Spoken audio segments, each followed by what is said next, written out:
महाराष्ट्र की सियासत में पैसे बांटने के आरोपों को लेकर बड़ा हंगामा शुरू हो गया। बहुजन महाविकास अघाड़ी ने बीजेपी नेता विनोद तावड़े पर पैसे बांटने के आरोप लगाए। तो वहीं विनोद तावड़े ने तमाम आरोपों को खारिज कर दिया और विनोद तावड़े ने कहा कि मैं कार्यकर्ताओं से मिलने गया था। चुनाव आयोग पूरे मामले की निष्पक्ष जांच करे, मेरे खिलाफ साजिश की जा रही है।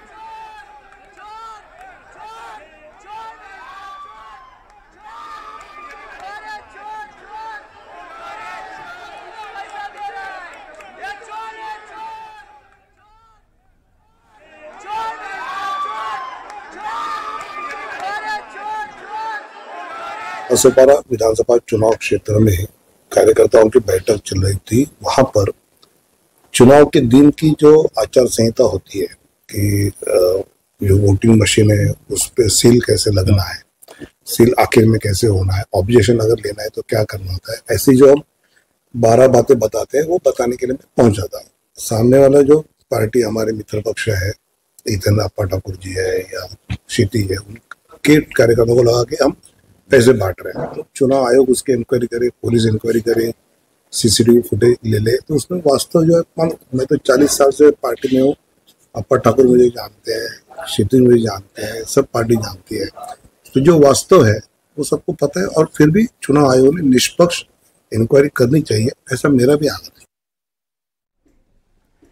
यूपी में समाजवादी पार्टी और बीजेपी के बीच पोस्टर वॉर लगातार जारी है। देखिए, अब बीजेपी नेता की तरफ से पोस्टर लगवाया गया है। लखनऊ के 1019 चौराहों पर ये पोस्टर्स लगाए गए हैं।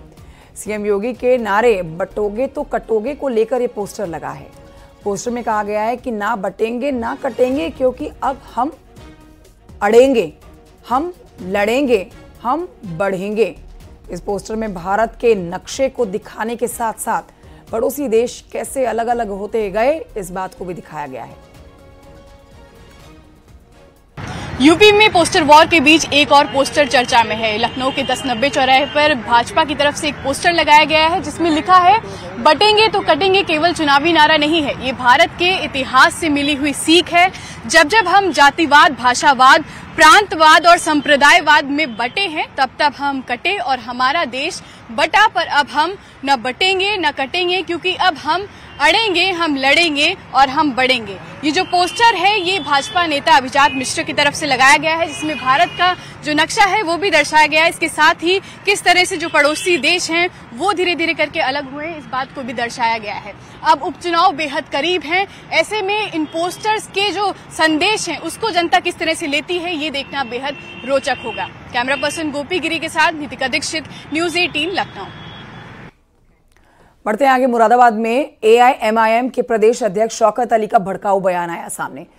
कुंदरकी में कल जनसभा को संबोधित करते हुए शौकत अली ने कहा कि हम 2 मिनट की नमाज पढ़ लेते हैं तो हल्ला मच जाता है, और वो 2 महीने तक सावन में कांवड़ यात्रा के लिए नेशनल हाईवे को बंद कराते हैं। पुलिस वाले कांवड़ियों के पैर धोते हैं। कांवड़ियों के बारे में विवादित टिप्पणी करते हुए उन्होंने कहा कि कांवड़िए हुड़दंग मचाते हैं, गाड़ियां तोड़ते हैं, लेकिन हमारा पुलिस डिपार्टमेंट जाकर उनके पैरों पर मरहम लगाता है, हेलीकॉप्टर से उनके ऊपर फूलों की बरसात करवाता है। सुनिए। हम नमाज पढ़ लेंगे, 2 मिनट की नमाज पढ़ लिया, नमाज पढ़ लिया, नमाज। अरे ये सड़कें किसी के बाप की नहीं है। 2 महीना कांवड़ यात्रा, सावन के महीने में नेशनल हाईवे को बंद करा करके पुलिस डिपार्टमेंट के लोग कांवड़ियों के पैर धुलते हैं, और कांवड़िए बेचारे माशाअल्लाह लेकर के मस्त रहते